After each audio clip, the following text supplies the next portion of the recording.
You didn't get discarded because you weren't enough.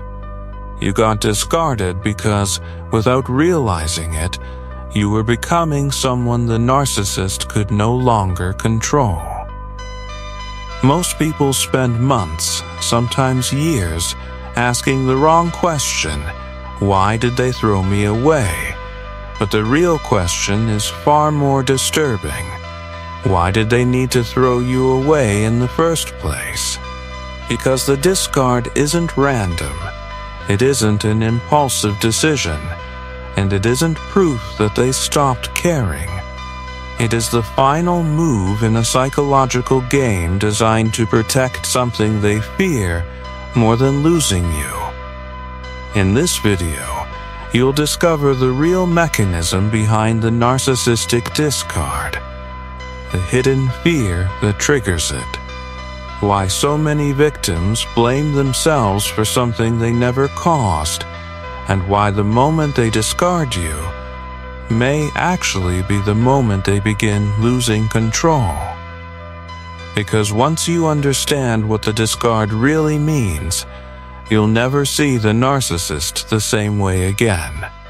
One of the most painful lies a narcissist leaves behind is making you believe you were discarded because you weren't good enough. That belief can haunt someone for years. You replay every conversation, every argument, every mistake, wondering what you could have done differently.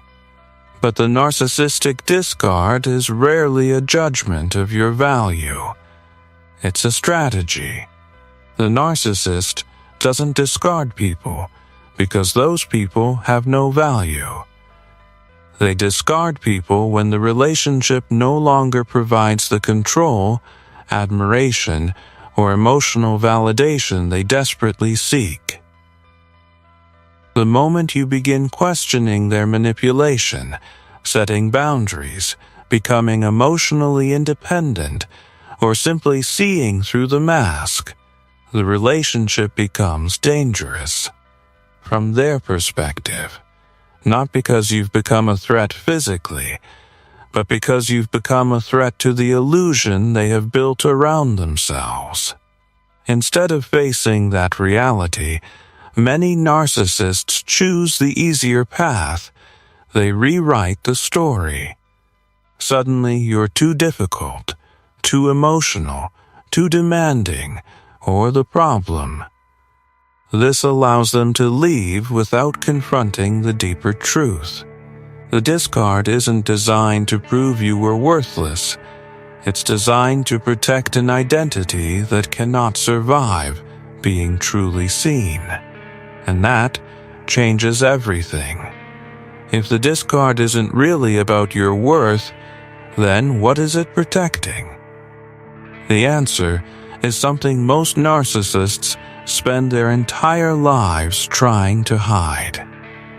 Beneath the confidence, the superiority, and the constant need to appear in control lies a fragile identity that depends on external validation to survive.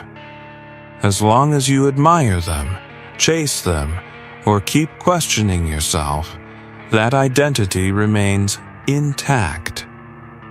But the moment you begin seeing the contradictions, stop reacting emotionally, or refuse to play the role they assign to you, something changes. You become a mirror, reflecting a version of themselves they cannot tolerate. Instead of asking, "What have I done?" they instinctively search for a way to remove the mirror. That is why the discard can happen so suddenly. One day they speak about a future with you, and the next they behave as if you never mattered. It feels cruel, because it is emotionally shocking. But beneath that cold behavior is a desperate attempt to escape the discomfort of being truly seen. The discard is not proof that they were stronger than you. In many cases, it is proof that they could no longer control the reality standing in front of them. And that is where the real psychological battle begins. Before we go any further, if this video is helping you understand narcissistic behavior in a way you've never heard before, take 1 second to support the channel. Subscribe if you want to uncover the hidden psychology behind narcissists, manipulation, and emotional control. Leave a like because it helps YouTube recommend this video to more people who are trapped in the same confusion. And if someone you care about is living through this right now, share this video with them. It could be the first step toward helping them see what has really been happening. Now, because what the narcissist expects after the discard is the part almost nobody talks about. And it's where everything begins to change. The discard is almost never meant to be the end of the story. It's meant to become the beginning of a new cycle. After walking away, many narcissists expect you to do exactly what you've always done. They expect you to chase them, beg for another chance, apologize for things that were never your fault, or desperately fight to prove your worth. Every message you send, every emotional reaction, every attempt to understand what happened becomes confirmation that they still occupy your mind. That is why so many narcissists appear strangely calm after the discard. They believe the emotional bond they created is strong enough to pull you back. They assume time will make you forget the manipulation and remember only the good moments. But something unexpected happens when you begin to heal. You stop searching for explanations from the person who created the confusion. You stop trying to earn love from someone who only offered it conditionally.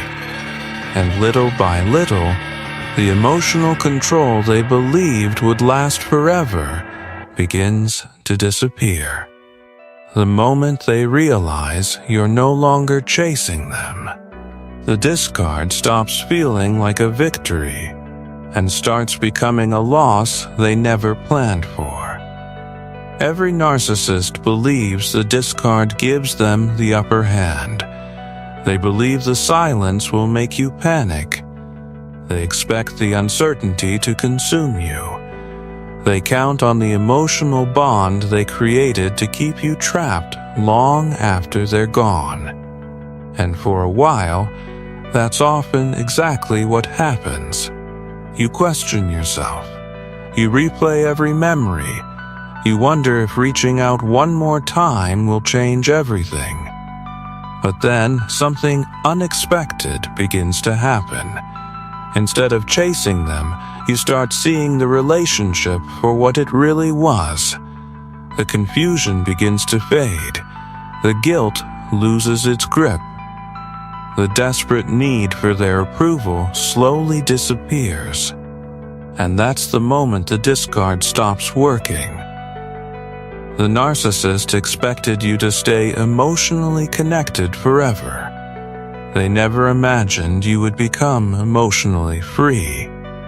That is why many of them suddenly reappear months later through a message, a phone call, or an excuse that seems completely unrelated. It isn't always about love. It's often about discovering whether they still have access to your mind. But when they find someone who no longer reacts the way they expected, something changes inside them. For the first time, they realize the person they thought would always come back has finally moved on. There is one realization that changes everything, and it's the realization the narcissist hopes you never reach. The power they seem to have over you was never as permanent as it felt. It survived because you believed they held the answers to your pain. They convinced you that only they could give you closure, validation, or the love you had been searching for. But the moment you stop looking to them for those answers, their greatest weapon begins to disappear. That's why many narcissists become restless when they sense you've truly detached. They may try to reappear, provoke you, remind you of the past, or make sure you haven't forgotten them. Not because they've suddenly become a different person, but because they need to know whether the emotional door is still open. And when they find silence instead of desperation, confidence instead of confusion, and indifference instead of fear, they are forced to face something they never expected. The discard didn't destroy you. It gave you the opportunity to see the truth. And once you see the game for what it is, it becomes almost impossible to play it again. That's the moment the narcissist loses something far more valuable than the relationship. They lose the illusion that they still control your mind. The biggest mistake you can make after the discard is believing your mission is to make the narcissist understand what they did to you. That hope keeps millions of people emotionally trapped long after the relationship has ended. They imagine one perfect conversation, one message, one moment of honesty that will finally make the narcissist feel remorse. But that's the trap. As long as your peace depends on their understanding, your freedom is still in their hands. The truth is that healing doesn't begin when the narcissist apologizes. It begins when you stop needing the apology to move forward. That is the moment your emotional power returns. You no longer wake up wondering if they'll come back. You no longer measure your worth by whether they regret losing you. You no longer need revenge because you've recovered something far more valuable than revenge could ever give you, your own life. Ironically, this is also the moment many narcissists become the most unsettled. Not because they suddenly learned empathy, but because the person they believed would always remain emotionally available is gone forever. And once that happens, the discard loses its purpose because there is no longer anyone left to control. The narcissist wanted you to believe the discard was the end of your story. It wasn't. It was the end of their control. The moment they walked away, they expected you to spend months questioning your worth, blaming yourself, and waiting for them to come back. They believed the emotional prison they built around you would survive even after they were gone. But every day you choose yourself instead of chasing them, every boundary you refuse to break, every moment you stop searching for answers from the person who created the confusion, you become someone they can no longer control. And that is the one outcome they never planned for. So don't waste your life trying to prove your value to someone who only saw your value when they could use it. The greatest revenge is not making the narcissist suffer. The greatest victory is becoming completely unreachable by their manipulation. Because the day you stop needing their validation is the day they lose the only power they ever truly had over you. And once that happens, the discard no longer belongs to them. It belongs to your freedom.